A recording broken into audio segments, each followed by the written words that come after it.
Assalamualaikum warahmatullahi wabarakatuh. Para pemirsa, ada ungkapan dari leluhur kita yang berbunyi buah tidak jatuh jauh dari sandarannya. Atau juga dalam bahasa Inggris orang menyebut like father, like son, atau like father, like daughter. Ya, anak itu seperti bapak, atau buah jatuh itu nggak jauh dari pohonnya. Hal ini akan kita nilai bagaimana Yusuf Mansur itu telah sukses mendidik anaknya.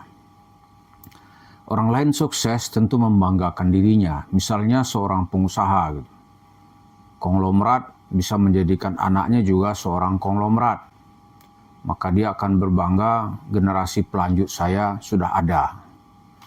Politisi biasanya akan mengkader anaknya bisa menjadi seorang politisi seperti dirinya, kalau perlu lebih. Misalnya dia hanya sanggup menjadi anggota DPR, maka anaknya akan dia create bisa menjadi menteri. Wah, dia akan senang hati anak saya telah menjadi orang, gitu kan? Seorang guru besar, dosen, profesor, doktor gitu. Dia akan berjuang keras supaya anaknya juga menjadi doktor, artinya tamat S3 seperti dirinya.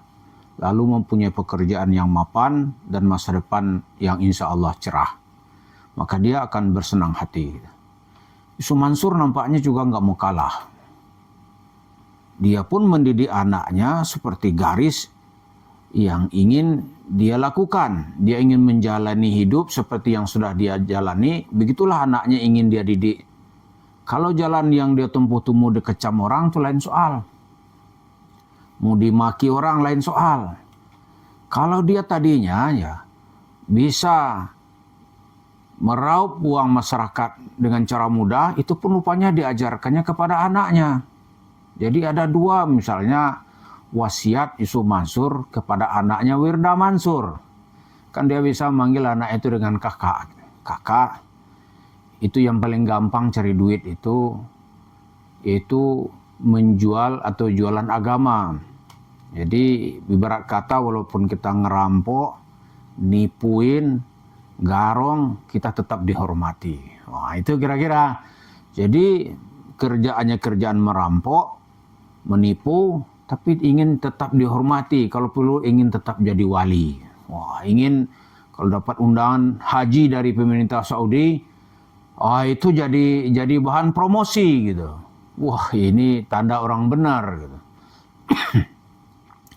Yang kedua, ajaran yang disampaikan Yusuf Mansur itu adalah, kakak, kalau kita mengambil duit masyarakat itu carilah gitu ya, paket-paket yang dia nggak mungkin bisa menuntut. Walaupun nanti orang ribut, siapa dia kena tipu, itu lain soal. Tapi pilihlah yang nggak bisa orang menuntut. Dalam penjabaran Yusuf Mansur, yang nggak mungkin orang nuntut itu adalah, pertama tentu sebuah perbuatan pengumpulan uang yang buktinya tidak lengkap. Supaya buktinya tidak lengkap, bikinlah segala sesuatu orang percaya dan nggak perlu tanda terima yang detil gitu. Wah, itu dia raup duit itu miliar-miliaran. Misalnya dia buat paket merdeka atau paket umrah merdeka gitu. Wah, itu teraup uang itu yang terdaftar aja itu ada 7.000 orang lebih, 7.426 orang yang terdata gitu. Yang belum terdata lebih banyak. Itu dikebul-kebulin lah paketnya dengan Paytrend, setiap orang bayar 10 juta. Di Paytrendnya ikut, umrahnya ikut, surganya dapat. Nah, gitu kan. Untuk umrah 3,5 juta gitu. Tapi nggak ada yang berangkat. Kalau 7.000 dikali 3 juta aja itu sudah menjadi 21 miliar. Nanti tambah lagi. Jadi pokoknya orang nggak gampang untuk menuntut. Jadi nipu tapi nggak gampang dituntut. Pakai jubah-jubah agama. Sebetulnya kebetulan ya, banyak masyarakat tuh yang gampang dikibulin lah. Nggak takut-takut, ini takut dia gitu. Nah di kota wisata juga begitu. Dia memprovokasi orang, tampil memberikan dorongan, wah jualannya rumah tahfiz, untungnya besar. Ya ada orang-orang ya karena ustadz yang ngomong percaya aja lah gitu. Jadi itu yang dia lakukan pertama, bikin paket itu yang orang tidak gampang untuk menuntut. Kan gampang kan, pertama jualan agama, yang kedua bikin yang nggak gampang orang menuntut. Apa itu? Dijabarkan lah. Kalau Yusuf Mansur tadi menjabarkannya banyak hal, suhu ya kan, sedekah gitu. Sedekah tuh banyak nanti cabang-cabangnya, sedekah ekstrim, sedekah apalah gitu. Bawa Allah, itu bahasanya itu. Bawa Allah. Jangan tinggalkan Allah. Ini seperti agama lain itu. Bawa Allah ke pasar.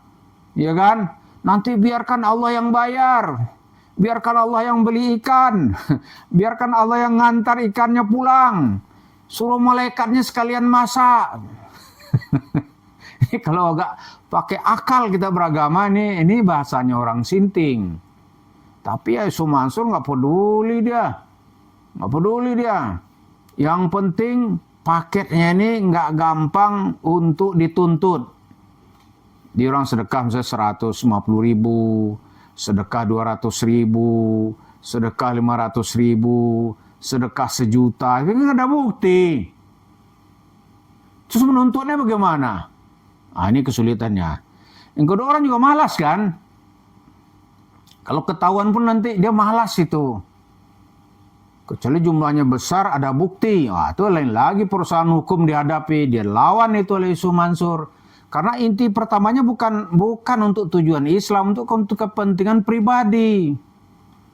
Oleh Wirda Mansur dilihat bagaimana bapaknya, ya kan?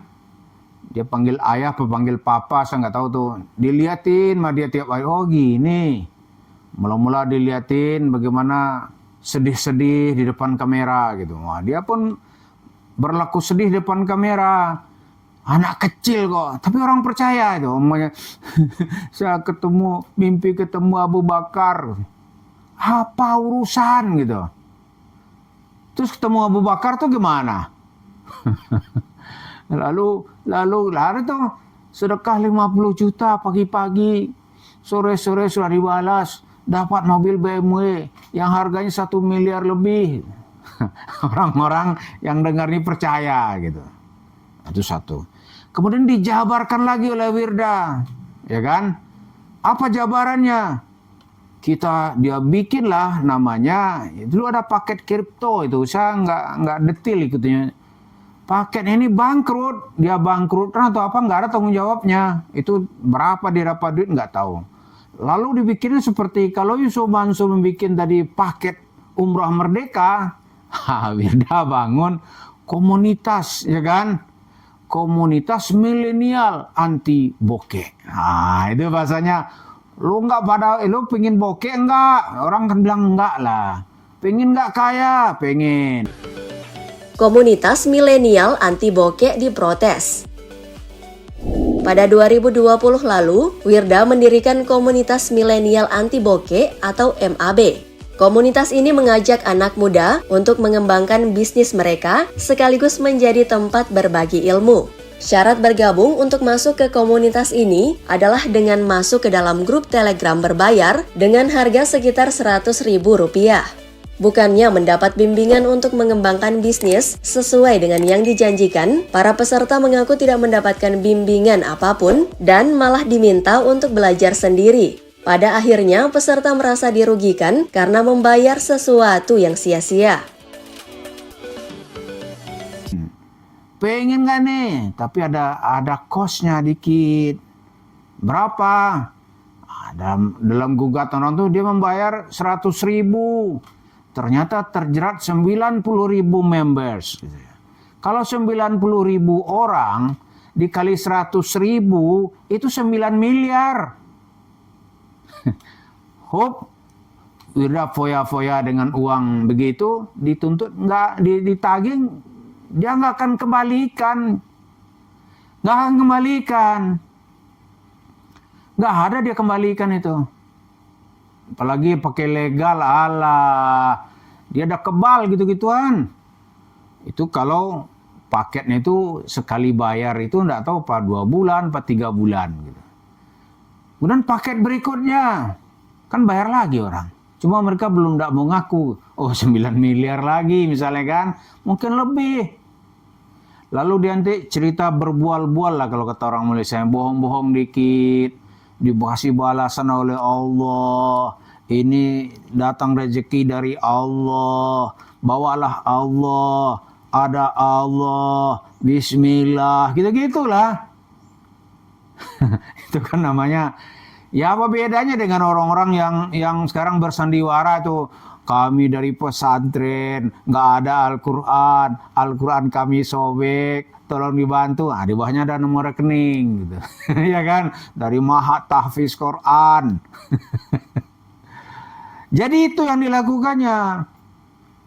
Nah dari situ nanti, wah dia telah mendapatkan uang yang sangat banyak. Jadi kata Yusuf Mansur kepada anaknya, kalau ini dilakukan, sukses.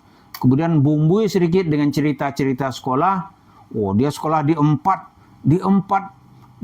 tempat, di Oxford, di Harvard, ya kan? Dari mana lagi? Tapi belajarnya dari Dubai.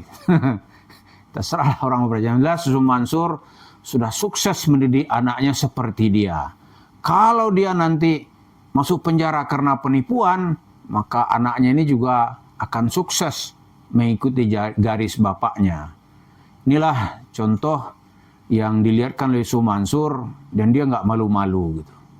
Nah kita juga harus sekarang ini melihat ya bagaimana memberikan contoh yang baik kepada generasi kita. Lalu uangnya oleh Yusuf Mansur dibawa kemana?